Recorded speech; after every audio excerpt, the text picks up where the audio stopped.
में पाणंग उशिरा में 1 मुहूर्त तक 2 कंटिन्यू से सर्वशावधिक सेवन करने का त्याग है। 1 घंटे तक 4 आहार पानी भोगने का त्याग है। आज से हम 10 स्वैकालिक सूत्र का वाचन प्रारंभ कर रहे हैं। ये जो 10 स्वैकालिक सूत्र हैं, इसकी रचना आचार्य संयमभव ने की थी, उनके पुत्र मनक के लिए की थी, क्योंकि मनक ने दीक्षा ले ली थी।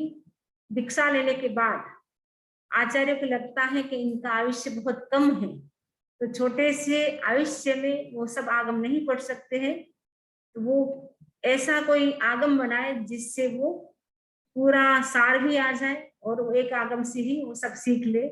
ऐसा चिंतन करके आचार्य संयमभव ने अपने पुत्र मनक के लिए इस 10 स्वैकालिक सूत्र की रचना की।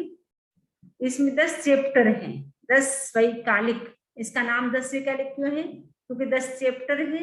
वैकालिक का मतलब है इसकी जब रचना संपन्न हुई तब एकदम विकाल हो जाता है, शाम का समय जो सनसेट का टाइम होता है उस समय होता है, वो विकाल का टाइम होता है, यानी उस समय सूत्र नहीं कलपता है, उस समय वो रचना पूर्ण होती है। इसीलिए इसका नाम हो गया 10 वैकालिक। वैकालिक यानी विकाल में, असमय में रचना संपन्न हुई, इसके लिए इसका नाम वैकालिक यानी 10 वैकालिक हो गया। ये उत्कालिक सूत्र हैं। 2 प्रकार के सूत्र होते हैं, कालिक सूत्र होता है, उत्कालिक सूत्र होता है।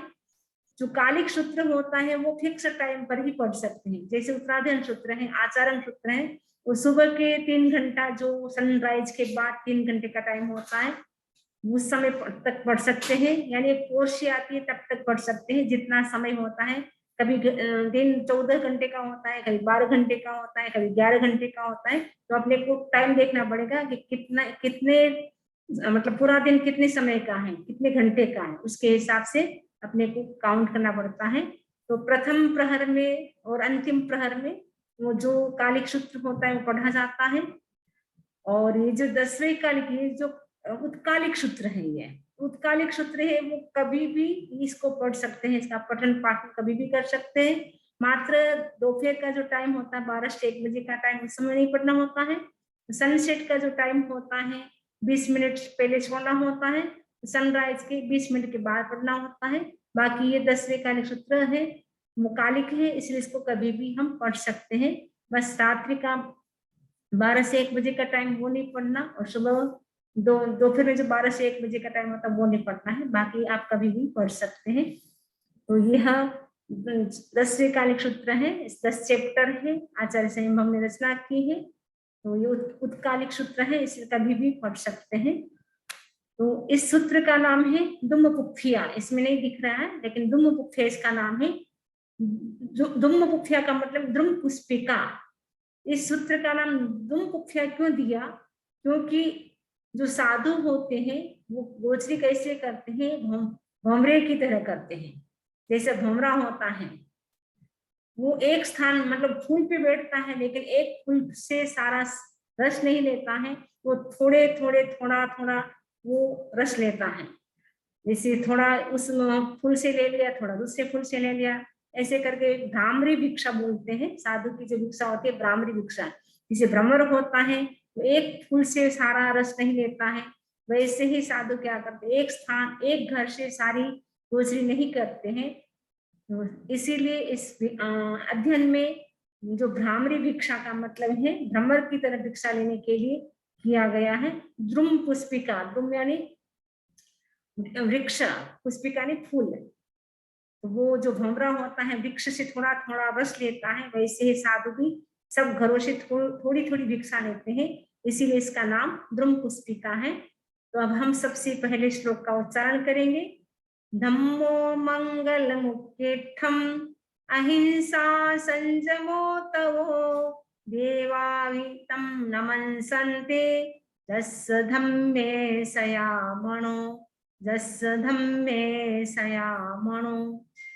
धम्मो मंगल मुक्तिठम, धम्मो यानी धर्म, मंगल यानी मंगल, उत्कृष्टम मंगलम उत्कृष्टम यानी धर्म है, उत्कृष्टम यानी उत्कृष्ट, मंगल यानी मंगल है। अहिंसा संयमो तवो, अहिंसा संयमो यानी संयम, तो यानी तप, धर्म के लक्षण है। धर्म के लक्षण क्या है? अहिंसा संयम तप, ये 3 धर्म के लक्षण हैं। देवा भी तम नमनसन्ति, देवता भी तम उसे नमनसन्ति नमस्कार करते हैं। जिसको? जस धम्मे सया मनो, जस यानी जिसका, मनो यानी मन, सया यानी हमेशा, धम्म यानी धर्म में रमण करता है, उसको देवता भी नमस्कार करते हैं। अब हम समझे कि धम्मो मंगल उत्कृष्टम, धर्म को उत्कृष्ट मंगल क्यों कहा गया है? क्योंकि धर्म का मतलब क्या होता है?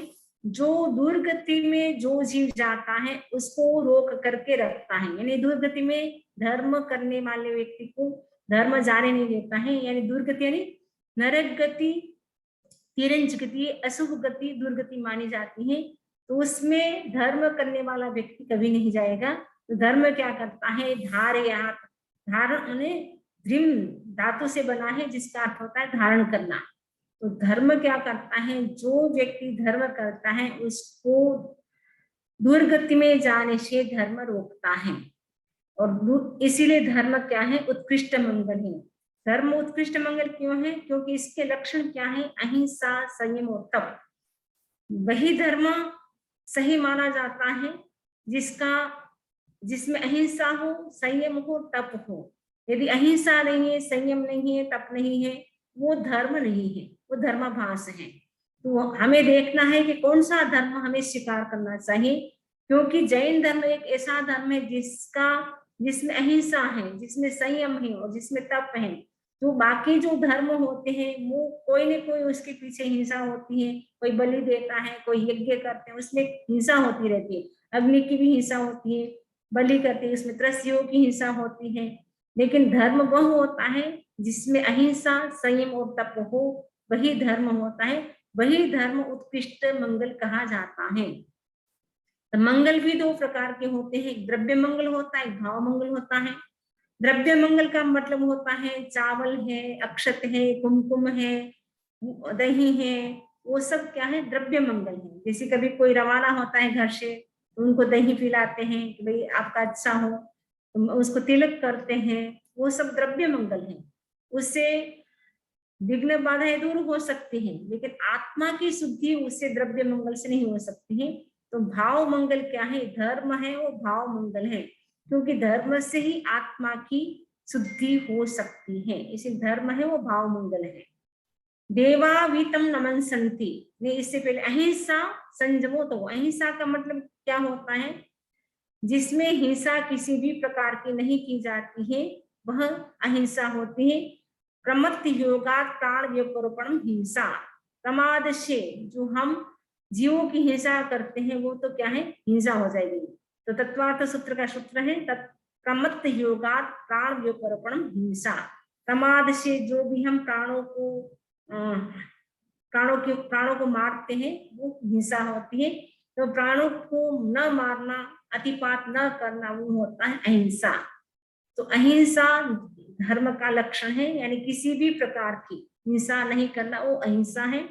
क्योंकि हिंसा करने से क्या होता है? असात वेदनीय कर्म का बंध होता है। इसलिए सूत्र कृतांग सूत्र में कहा है प्राण भूत जीव और सत्व को जो सताता नहीं है, जो कष्ट नहीं देता है, जो चोट नहीं पहुंचाता है, तो उसके साथ वेदनीय कर्म का बंध होता है। अगर वो दूसरे प्राणी को, यानी प्राण भूत जीव और सत्व, इनको पीटता है, मारता है, जो पहुंचाता है, तो उससे असात वेदनीय कर्म का बंध होता है। तो अहिंसा का मतलब है किसी भी जीव की मन से वचन से हिंसा नहीं करना, क्योंकि सभी जीव जीना चाहते हैं, कोई भी जीव मरना नहीं चाहते हैं। इसीलिए हमें क्या है? मन से वचन से न हिंसा करना, न कराना, न उसका अनुमोदन करना। संयम, संयम का मतलब होता है 5 इंद्रिय और मन, इनका संयम करना। क्योंकि हमारी इंद्रियां बड़ी चंचल है, मन भी हमारा बड़ा चंचल है, उनको कंट्रोल में रखना। संयम का मतलब है 5 इंद्रिय और मन को कंट्रोल में रखना, वश में रखना, वो संयम है। तपो, तप का मतलब क्या होता है? इच्छा निरोध तप।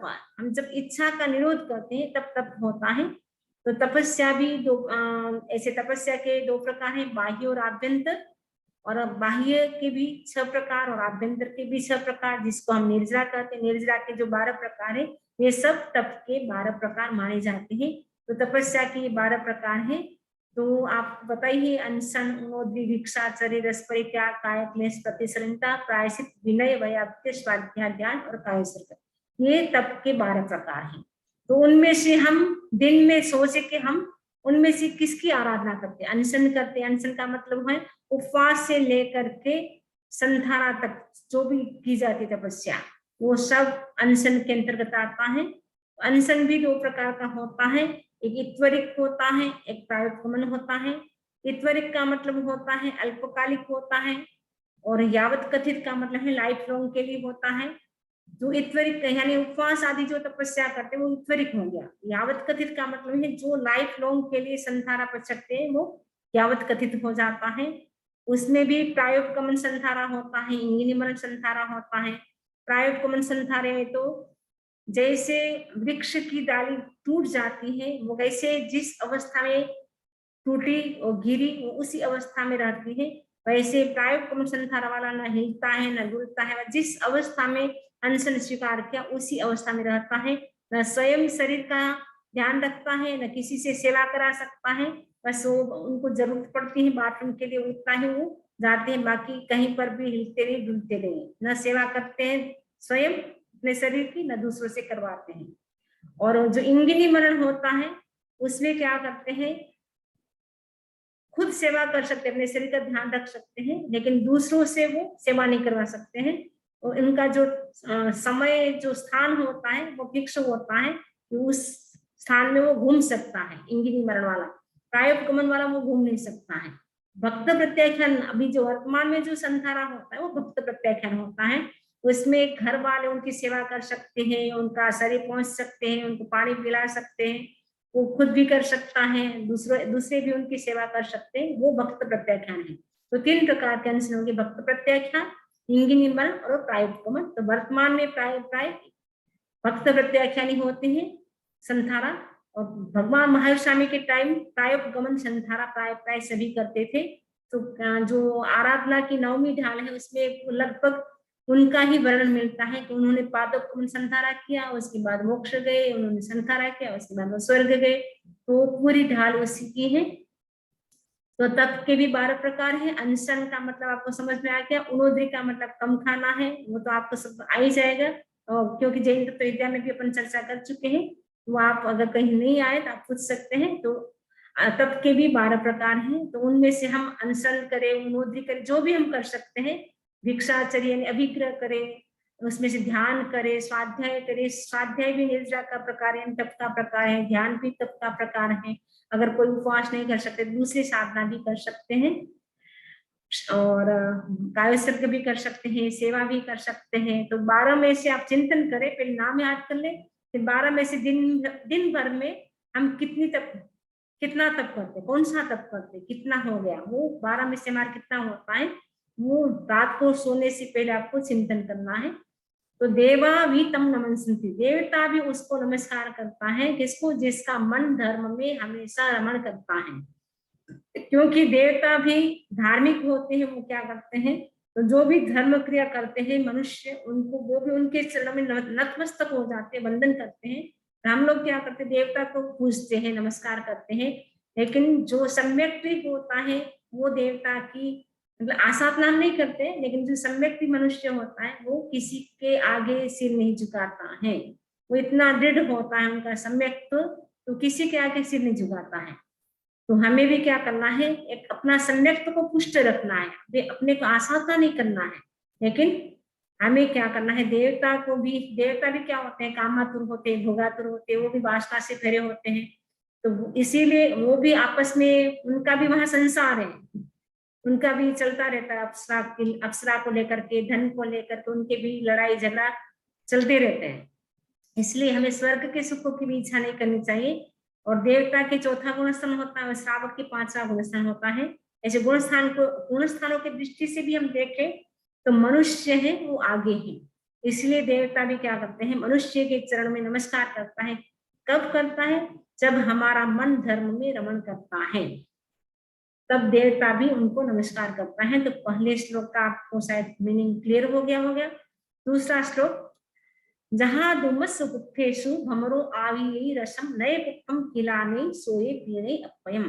जहां मिस जैसे, द्रुमस्य ने द्रुम, पुष्पेशु मैंने पुष्पों में, भंवरो आवी रसम, भ्रमर होता है आपीबती रसम, मैंने थोड़ा आवी इसका संस्कृत होता है आपीबती, आपीबती पीबती ने पीता है, आवी थोड़ा थोड़ा थोड़ा रस, भंवरो ने भ्रमर पीता है, किससे, द्रुम पुष्पेशु, जो वृक्ष है, वृक्ष के जो पुष्प हैं वहां से क्या करता है, भंवरा होता है, थोड़ा थोड़ा रस पीता है, नए पुष्पम खिलाने, और किसी भी पुष्प को यानी जो फ्लावर्स है उसको वो म्लान नहीं करता है, मतलब इतना थोड़ा सा रस लिया तो किसी को कष्ट नहीं होता है, सोए पीने, और स्वयं भी अपय मैंने स्वयं भी क्या होता है, पीने मैंने तृप्त होता है, थोड़ा थोड़ा रस लेता है, जैसे कोई पुष्प को भी कष्ट नहीं होता है और भंवरा स्वयं तृप्त हो जाता है, तो वैसे ही साधु भी क्या करता है, थोड़ी थोड़ी भिक्षा लेते हैं,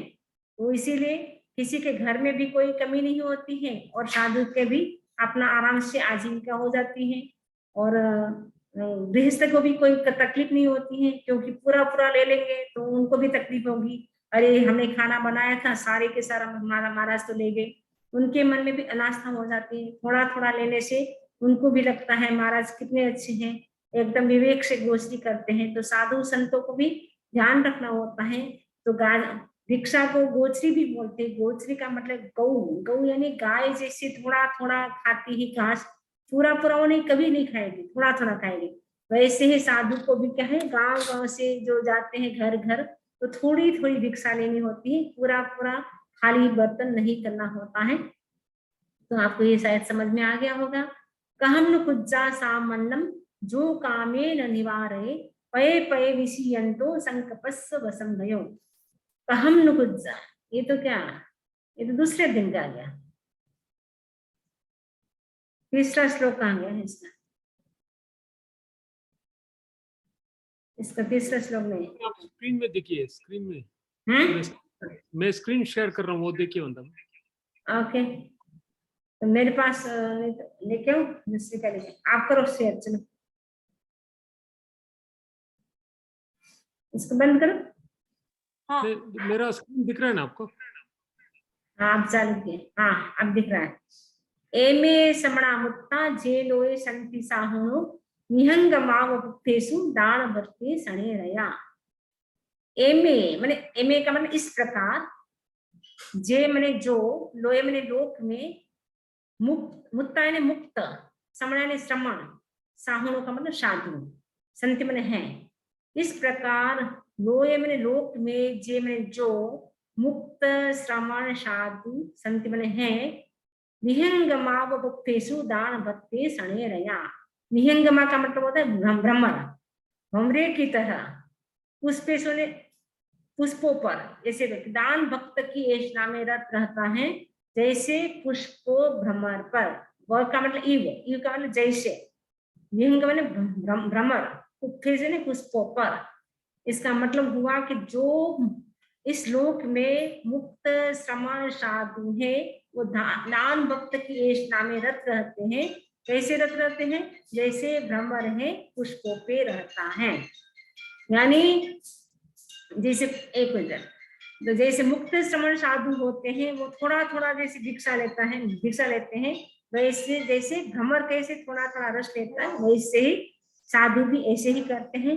अब प्रश्न है कि समण का मतलब क्या है, मुक्त का मतलब क्या है, साहुन का मतलब क्या है, तो समण, इसको श्रमण और समन तीन प्रकार के होते हैं, समण का मतलब होता है जो श्रम करता है वो श्रमण होता है, ठीक है, श्रमण, श्रमण का मतलब श्रम करने वाला, और समन एक तालक में से आ जाएगा, उसका समन का मतलब जो शांति की, जो शांत है, क्षम है, जिसका कस है वो समन, एक समन यानी जिसमें समता है, तो समन, श्रमण, समन तीन शब्द हो जाते हैं इसके, और इसके बाद है मुक्ता, मुक्त का मतलब है जो बाह्य और आभ्यंतर परिग्रह से मुक्त है, बाह्य परिग्रह से भी मुक्त है और आभ्यंतर परिग्रह से मुक्त है, वो होता है मुक्ता, मुक्ता का मतलब मुक्त है, बाह्य और आभ्यंतर परिग्रह से मुक्त है, वो मुक्त हो गया।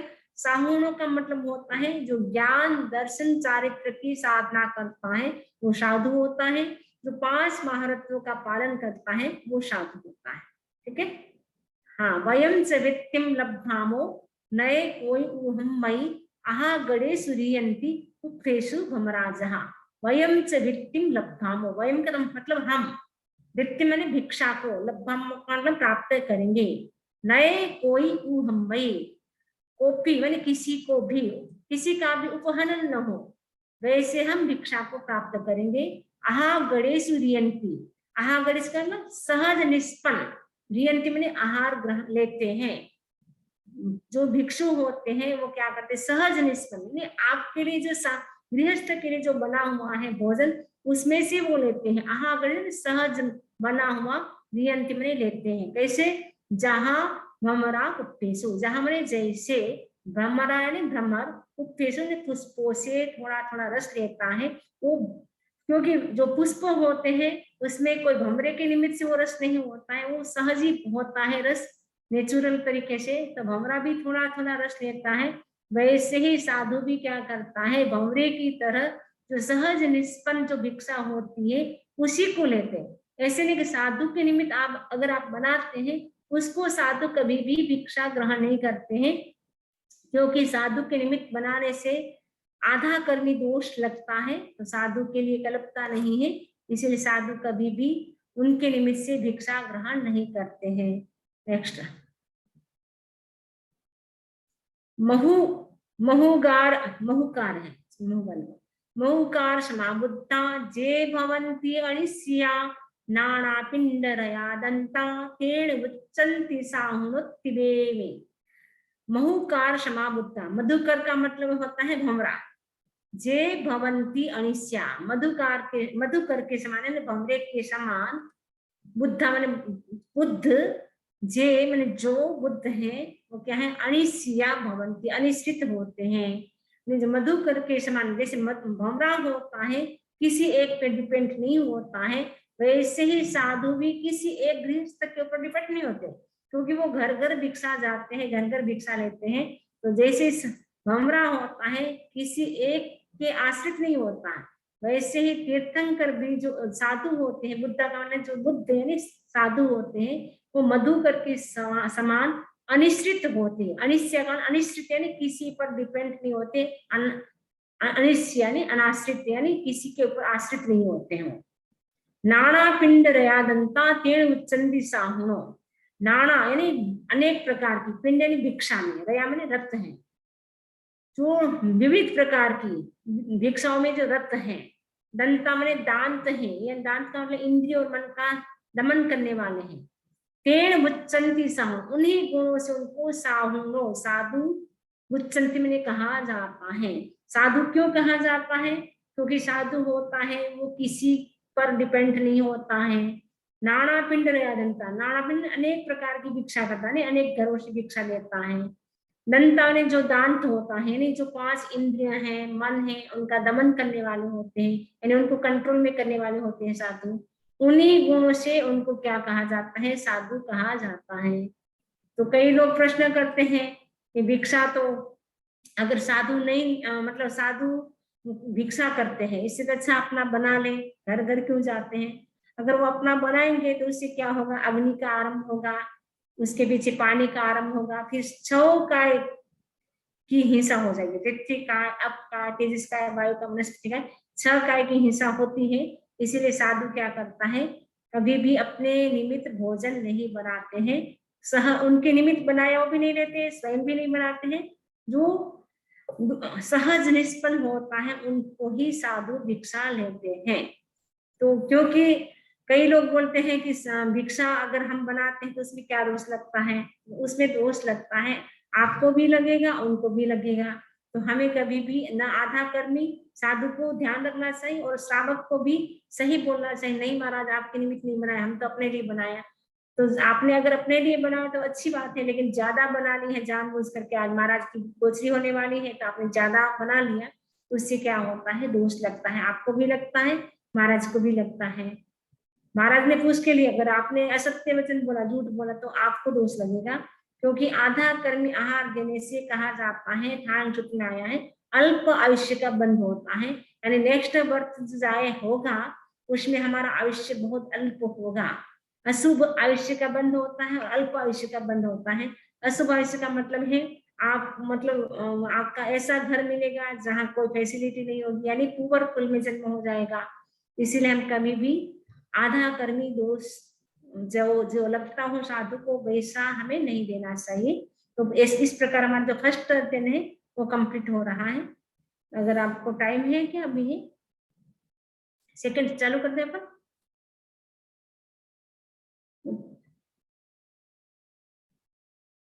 हाँ, बीएम अध्ययनम सामान्य कुप्पयम दूसरा अध्ययन है। बीएम का मतलब है दूसरा, अध्ययन का मतलब अध्ययन। सामान्य कुब्बिया सामान्य कुब्बयम है, इसमें गलत लिखा है सामान्य कुब्बयम यानी सामान्य पूर्वक। तो सामान्य कुब्बयम का मतलब होता है सामान्य पूर्वक, यानी जो श्रमण बनता है उससे पहले क्या क्या नहीं सामान्य से पूर्व क्या क्या करना होता है, तो इसकी चर्चा की गई है। तो क्योंकि जैसे होता है ना दिन से पहले रात से पहले दिन होता है, कृष्ण पक्ष से पहले शुक्ल पक्ष होता है, और जो दही होता है उससे पहले दूध होता है, वैसे सामान्य से पहले क्या क्या होता है वो बताया गया है। इसलिए इस अध्ययन का नाम रखा गया है सामान्य कुप्पया यानी सामान्य कुप्पयम। इसमें एक सामान्य कुप्पया पुरानी पुस्तक है, जो नई बुक है उसमें सामान्य कुप्पयम ऐसे नाम है इसका। तो सामान्य से पूर्व क्या क्या होता है इसकी चर्चा इसमें की गई है। कहम नु कुज्जा सामान्यम जो कामेन निवारे पय पय विषयंतो संकपस्स वसंगयो कथम नु पूजा सामान्यम यह कामान न निवारेत पदे पदे विषिदन संकल्पस्य वसंगतः। ये संस्कृत बोलियों में कथम नु कुर्यात् सामान्यम, कहम माने कथम, कथम माने कैसे, नु जो है इसका मतलब मीनिंग होता है वाक्य अलंकार है, सुंदरता के लिए। इसका कोई मीनिंग नहीं है, वाक्य अलंकार है सुंदरता के लिए। कुज्जा माने कुर्यात्, कुर्या माने करे, सामान्य सामान्य, जो कामेन निवारे जो काम का निवारण नहीं करता है वो कहम माने कैसे, सामान्यम सामान्य का, कुज्जा माने पालन करेगा। क्योंकि अंदर विषय वासना है तब तक वो कैसे पालन करेगा। इसलिए सामान्य से पहले सबसे पहले क्या करना होता है, हमारे भीतर जो विषय विकार होता है उसको दूर करना होता है। इसमें बताया कि कहम कुज्जा सामान्यम जो कामे न निवारे, कैसे वो सामान्य का पालन करेगा जो कामे न निवारे, जो काम का निवारण नहीं करता है। पये पये विषयंतो, पये पये पदे पदे यानी पग पग पर, संकल्पस्स वसंग संकल्प के वशीभूत होकर के विषयंतो विषाद को प्राप्त होता है। बार बार यदि काम का वो संकल्प करेगा तो क्या होगा, विषाद को प्राप्त होगा, यानी विषादग्रस्त यानी खिन्न हो जाएगा, यानी एकदम डिप्रेस हो जाएगा, टेंशन में आ जाएगा कि अरे कैसे सामान्य का पालन करूं, ये तो कुछ भी नहीं है। क्योंकि बार बार उसकी विषयों की आसक्ति होती है, तो उसको दूर करना सामान्य से पूर्व जरूरी होता है। तो इसमें बताया गया कि वो सामान्य का यानी साधु जीवन का पालन कैसे करेगा, जो काम का निवारण नहीं करता है। पये पेन पग पग पर संकल्प के वशीभूत होकर के, संकल्प का मतलब वशीभूत होकर के, संकल्प के वशीभूत होकर के पग पग पर वो क्या करता है, विषाद को प्राप्त होता है। कौन, जो काम का निवारण नहीं करता है, काम यानी विषय भोग जो है उसके प्रति जिसकी आसक्ति होती है वह कभी भी क्या है, सामान्य का पालन नहीं कर पाएगा। जो काम राग का निवारण नहीं करता वो अपने सामान्य का पालन कैसे करेगा। ऐसा व्यक्ति संकल्पों के वश होकर पग पग पर विषादग्रस्त होता है। नेक्स्ट,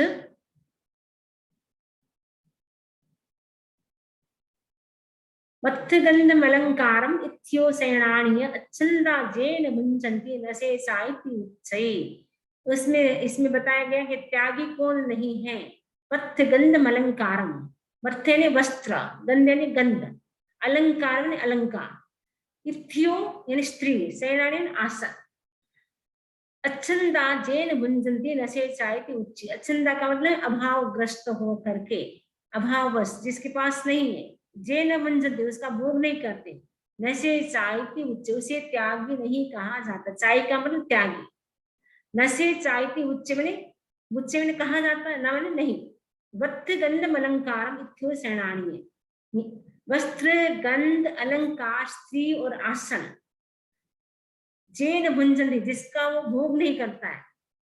कौन? अच्छंदा। अच्छंदा अभावग्रस्त होने पर वस्त्र, गंध, अलंकार, स्त्री, आसन का जो भोग नहीं करता है, नशे चाइति उच्चे, उसको त्यागी नहीं कहा जाता है।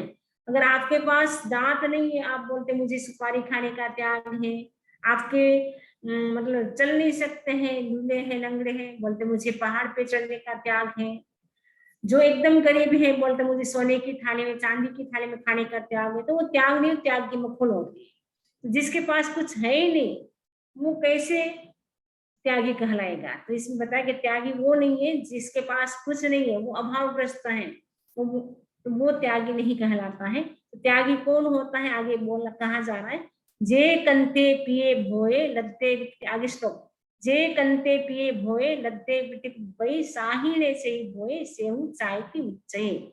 जे कंते पिए भोए लद्दे विपत्ति कुब्बई, इसमें त्यागी की परिभाषा की गई है कि त्यागी कौन कहलाता है। उसमें कहा कि त्यागी कौन नहीं है, जो अभावग्रस्त होकर के वस्त्र, गंध, स्त्री, अलंकार का जो भोग नहीं करता, वो त्यागी नहीं है, जिसके पास है नहीं। त्यागी कौन है बता रहे, जे कंते पिए भोए, जे मैंने जो, कंते मैंने कांत, पिए मैंने प्रिय, भोए मैंने भोग, लद्दे मैंने प्राप्त होने पर, विपत्ति कुब्बई, पीठ फेर लेता है।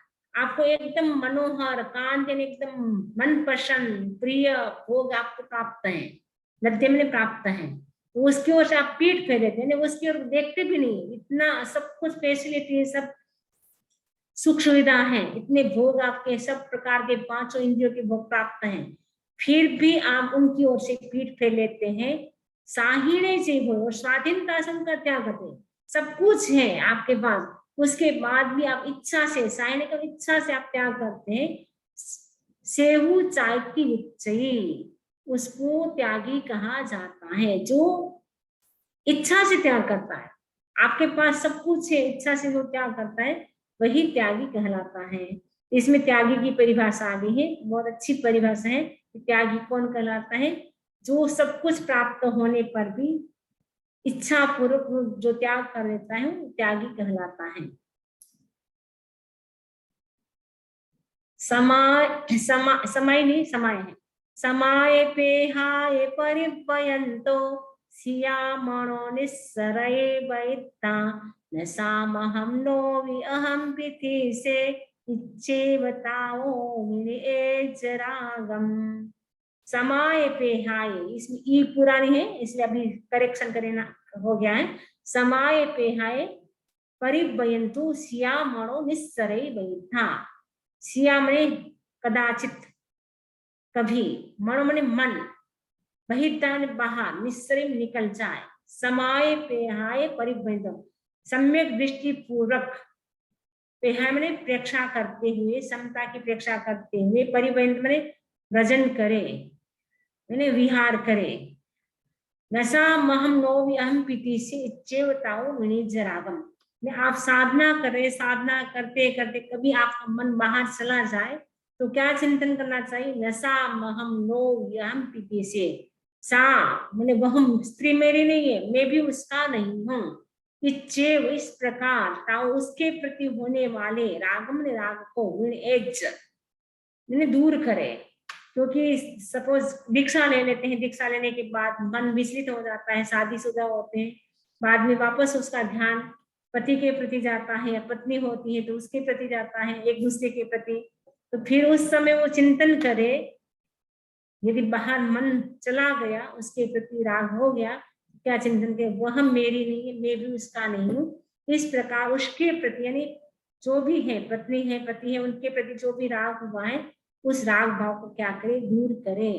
समाय में समता की अपेक्षा करते हुए, ठीक है, समाय पेहाय परिवंत, परिवंत मैंने भ्रजन करते हैं, विहार करते हैं।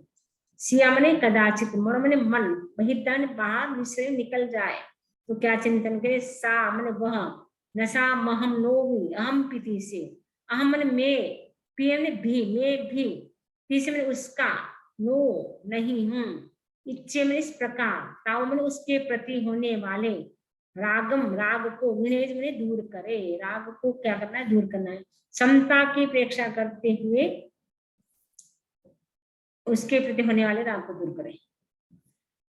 श्लोक पद्म आयावयायि शेषो मल्लम कामे कमायि कमियं दुःखम छिन्दाय दोषम मणेच रागम एवं सुहि होय संपराये। आयावयाहि शेषो मल्लम, आता पै, अपने आता पै ना, आता अपना लो, अपने को तपाओ। चय सौ मल्लम, सोय मल्लम चय, सुकुमारता को चय मैंने छोड़ो। कामे कमाही कमियम दुःखम, कामे कमाही कमियम दुःखम, काम जो है कामना को दूर करो। काम्य का कामना को, कमाही कमियम, कमित मैंने दूर करो। तो काम को दूर करने से क्या हो जाएगा, कमाही दुःखम, दुख भी अतिक्रांत हो जाएगा, यानी दुख भी चला जाएगा। काम को आपने दूर कर दिया तो दुख भी चला जाएगा। छिंदाई दोषम रागम, छिंदने छेदन करो, किसका, दोषम दोष का, रागम विनेज, राग को दूर कर, एवं मन इस प्रकार, सुही मने सुखी, संप्राय संसार में होंगे। अगर संसार में सुखी होना है तो क्या करना है, हमारा जो राग है द्वेष है उसके बंधन को छोड़ना है, क्योंकि राग और द्वेष क्या है, कर्म के बीज है, उससे ही कर्म का बंधन होता है। इसलिए श्लोक में कहा गया आया वयाही, आया केवल आता अपना को, आता अपना करो, अपने आप को तपाओ, तपस्या के द्वारा, स्वाध्याय के, अपने आप को तपाओ। और सौमल्लम, जो सुकुमारता है, कोमलता है, उसको छोड़ो, क्योंकि जब तक कोमल रहेंगे तब तक तपस्या भी नहीं कर सकते, कोई साधना नहीं कर सकते। तो साधना के लिए शरीर भी स्ट्रॉन्ग होना चाहिए, सुकुमारता नहीं चाहिए। और ऐसा करने से क्या होगा, हमारा जो काम है, काम यानी काम वासना जो भी है उसको क्या करो, क्रमितम दूर करो। तो काम वासना दूर होने से दुखम कमाई, दुख भी अतिक्रांत हो जाएगा, दुख भी चला जाएगा। दोष का तो छेदन करो, राग को विनेच में दूर करो, एवं इस प्रकार संप्रदाय में संसार में, सुही का मतलब सुखी हो, इसी में होगे। वो सुखी होने के लिए हमें करना है, राग उसको दूर करना है, और काम वासना है उसको दूर करना है।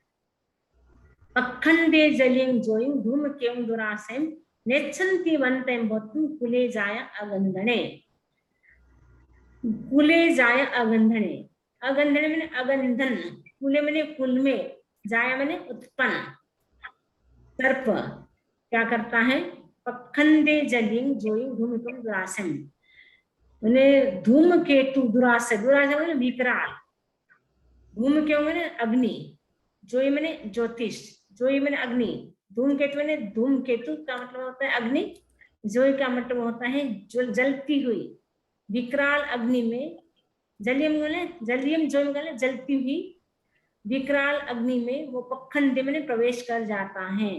लेकिन नेच्छन्ति वन्तयम भोतुम, लेकिन भोतुम मैंने भोगने की, वंदन जो गमन कर दिया, भोगने की यानी पीने की, वो क्या है, न इच्छन्ति, इच्छा नहीं करता है। अगंधन कुल में जो सर्प उत्पन्न होता है, जो विष को एक बार निकाल दिया मुंह से, उसके बाद वो वापस पीने की इच्छा नहीं करेगा।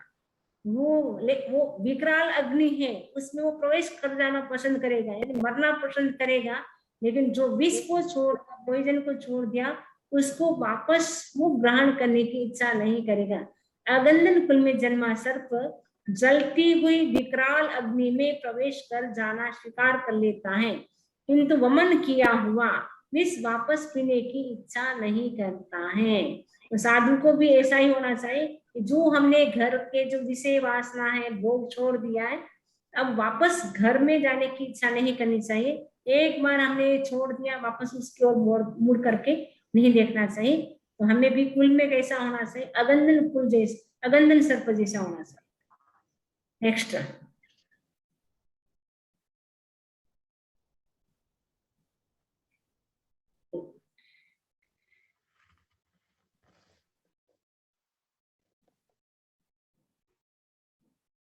धीरत्थूते जसो कामी जो तम जीवे कारणा वंतम इच्छसि आवेयम सेयम ते मरणम भवे। धीरत्थूते जसो कामी, धीगस्तूते यशः कामी यतम जीवित कारणात् वांतम इच्छसि आवेयम सेयम ते मरणम भवेत्। हे यस कामिन, ते तुम्हें निरत्व धिक्कार है। जो तुम जीविका क्षण भंगुर जीवन के लिए जो वांतम इच्छ से वांतम ने वमन किए तो आप ही तो मन पीने की इच्छा करते हो। सेयम ते मरण भविष्य ते तुम्हारा मरना ही अच्छा है। ये कौन बोल रही है? राजीमती रत्नेमी को बोल रही है। क्योंकि जब नेमिनाथ भगवान दीक्षा ले लेते हैं तो राजीमती भी वो दीक्षा ले लेती है। दीक्षा लेने के बाद क्या होता है, वो भगवान नेमिनाथ के दर्शन करके आ रही थी तो अचानक क्या होता है, रास्ते में बारिश आ जाती है। तो बारिश आने से वो एक गुफा में चली जाती है, कपड़े भीग गए थे वो सुखाने के लिए। तो वो कपड़े सुखा रहे थे, उनको पता नहीं था कि इसमें कोई है, क्योंकि अंधेरा था एकदम, बारिश आ रही थी जोरदार, एकदम अंधेरा था। तो कपड़े सुखाने के लिए पूरे कपड़े खोल करके सुखा रही थी। और वहां रत्नेमी, जो नेमिनाथ के छोटे भाई थे रत्नेमी, वो ध्यान कर रहे थे। जैसे बिजली चमकती है तो राजू या जो राजीमती थी उनको देखा, ये शादी बन गई थी अभी, वो भी साधु थे। तो देखा, जैसे उनको देखते ही उनके वापस वैसे वासना उभर जाती है और वो उनके पास आते हैं कि आप मेरे साथ भोग भोगो। तो फिर वो राजीमती समझाती है कि ये कामिन धिक्कार है तुम्हारा, क्षण भंगुर जीवन के लिए तो वांत को पीने की इच्छा करते हो। मैं तो बमी हुई हूँ क्योंकि आपके भाई के द्वार में तो छोड़ी हुई हूँ, उसको तुम पीने की इच्छा करते हो, इससे तो तुम्हारा मरना ही अच्छा है। वो राजीमती रत्नेमी को समझा रही है। तो इसमें बता रहे आगे, अहम च भोए रायस, अहम च भोगने भोए, अहम च भोए रायस तम च अंध गमन हिणो माकुले गंधना होमो संजमम नियो चर। अहम माने मैं, राजीमती बोलती मैं तो के भोजराज की पुत्री हूँ, तुम क्या अंध कृष्ण के पुत्र हो। माकुले गंधना होमो संजमम नियो चरो, कुले मैंने कुल में हम दोनों गंधन सर्प की तरह ना हुए, क्योंकि जो गंधन कुल में जो उत्पन्न सर्प होता है वो वापस बांध जो वमन जो विष को करता है उसको वापस पी लेता है। लेकिन जो अगंधन कुल में जो सर्प होता है, जन्म लेता है, वो कभी भी बांध को पीने की इच्छा नहीं करता है। वैसे ही हमें भी क्या है, अगंधन कुल में जो सर्प है वैसे हमें होना है। इसलिए आप, मैं क्या हूँ, मैं तो बमी हुई हूँ नेमिनाथ के द्वारा, और मैं भी भोजराज की पुत्री हूँ, आप अंध कृष्ण के पुत्र हो। इसलिए कुले मैंने कुल में हम दोनों क्या है, गंधन सर्प की तरह माँ हो वो न हो वे। संयमम निहो चर, और संयम में निभ्यो, निहो का मतलब स्थिर हो करके चरण विचरण करे, अपने मन को स्थिर करके कंट्रोल में करके क्या करे, संयम विचरण करो। लेकिन वापस जो भोगों को छोड़ दिया है उसको वापस पीने की इच्छा ना करे। मैं राजीमती भोजराज की पुत्री हूँ और तुम यानी रथनेमी अंध कृष्ण का पुत्र है। हम उस गंधन कुल के सर्प की तरह परित्यक्त भोग का सेवन करने वाले न बने, तो मन को संयम में स्थिर करके विचरण कर, ऐसा राजीमती समझा रही। पहले के जमाने स्त्रियां भी कितनी होती थी, अपने मतलब पुरुषों को भी वो समझाते थे और उनके कारण वो संयम स्थिर हो जाते थे। तो जयतम काहे से भाम, आगे राजीमती को कह रही है रत्नेमी को, जयतम काहे से भाम जाजा दक्ष से नारी, दक्ष से नारियो माया विद्धो विद्धो नहीं माया विद्धो वहडो अट्ठियप्पा भविष्यसि। जयतम काहे से भाम, जय का मतलब यदि, तम मैंने तुम, भाम मैंने भाव, काहे से करोगे, जा जा जिन जिन नारियों को, स्त्रियों को देख करके, जिन जिन स्त्रियों को देखोगे उनको देख करके तुम क्या है राग भाव करोगे, तो क्या होगा, वाया विद्धो वहडो, वायु से आहत, हडो मैंने हट वनस्पति के तरह, अट्ठी अप्पा भविष्य, अस्थित आत्मा हो जाओगे। क्योंकि जो वनस्पति होती है जल के ऊपर होती है, वो हट वनस्पति जिसको बोलते हैं, जैसे हवा का झोंका आता इधर उधर घूमती रहती है, उसका उसका कोई स्थिर, उसकी कोई स्थिरता नहीं होती है। तो वैसे ही हट वनस्पति की तरह अगर तुम हो जाओगे, जिन जो स्त्रियां, कितनी सारी स्त्रियां आएगी सामने, उन स्त्रियों को देख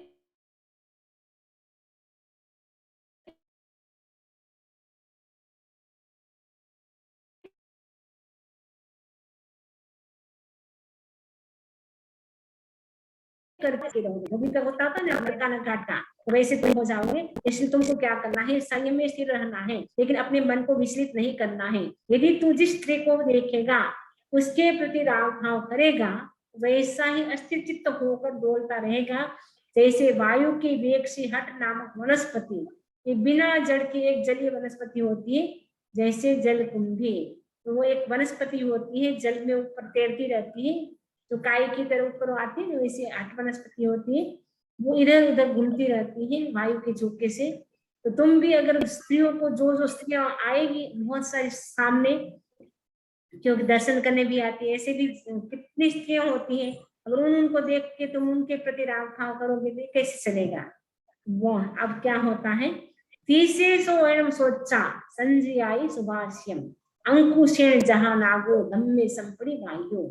तीसरे का राजी मती के वर्णमन वचन को सोचा मैंने सुन करके, सो मैंने वह रत्ने में, रत्ने में तीसरे मैंने उस राजी मती के वचन को, वर्णमन वचन को सोचा मैंने सुन करके, संजयाई सुभाषितम, संजय ने संयम में उस राजी मती के वचन को, सुभाषित वचनों को सुनकर, सुभाषित ने सुभाषित, तीसरे मैंने उस राजीमती के, वो राजीमती कैसी थी, संजय संयमी थी, संयमी उस राजीमती के सुभाषित मैंने सुभाषित वर्णमन वचन को सोचा मैंने सुन करके, सो मैंने वह रत्ने में अंकुशेण जहां नागो धम्मे संपड़ी वायु, धर्म में संप्रतिपाद्य में स्थिर हो गया।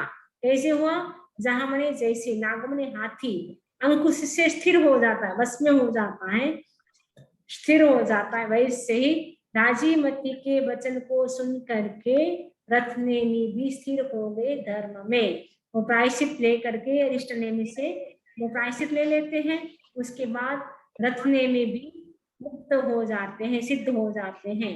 जिस जीवन में सिद्ध होना था उनको भी क्या हो गया, राग भाव आ जाता है, विषय वासना उनको। तो ये रत्नेमी का है। अब लास्ट श्लोक एक और है, हाँ, एवं करन्ति समुद्धा पंडिया पव्यक्षणा विनियतन्ति भोगेषु जहां से पुरुषोत्तमोत्तिबेमि। एवं माने इस प्रकार, करन्ति माने करती है, समुद्धा माने बुद्धिमान, पंडिया माने पंडित, पविक्षणा माने प्रविचक्षण, जो पंडित प्रविचक्षण संबुद्ध होते वो एवं कर इस प्रकार करते हैं। विनियतन्ति भोगेषु, भोगेषु ने भोगों से वो विनियतन्ति में दूर हो जाते हैं। कैसे, जहां से पुरुषोत्तम, जैसे रत्नेमी पुरुषोत्तम रत्नेमी अपने आप को उन्होंने स्थिर कर लिया, भोगों से दूर कर लिया, भोगों से अपने आप को, वैसे ही कौन करते हैं, जो संबुद्ध होते हैं, जो पंडित होते हैं, जो प्रविचक्षण होते हैं, एवं करेंगे इसी प्रकार करते हैं जैसे पुरुषोत्तम रत्नेमी ने किया। भोगेशु विनियतन्ति, भोगों से वो निवृत्त हो जाते, भोगों से वो दूर हो जाते हैं। बुद्धिमान ने सम्यक दृष्टि, पंडित का ने सम्यक ज्ञानी तथा पाप मुक्त सम्यक चारित्रवान पुरुष ऐसा ही करते हैं, वे भोगों से उसी प्रकार निवृत्त हो जाते हैं जैसे पुरुषोत्तम रत्नेमी हो गए। इस प्रकार हमारा दूसरा चैप्टर भी आज कंप्लीट हो जाता है। तो ठीक है, आज हम 2 ही चैप्टर रखते हैं, टाइम हो गया अपना, कितनी बजी है, हो गया ना, टाइम तो ज्यादा हो गया आज बंदा भी, 8 बजे। हाँ तो ठीक है, इतना ही करते हैं। हाँ तो मंगल पाठ सुनते हैं, और कोई प्रश्न हो तो पूछ सकते हो, स्क्रीन बंद कर सकते हैं अपनी।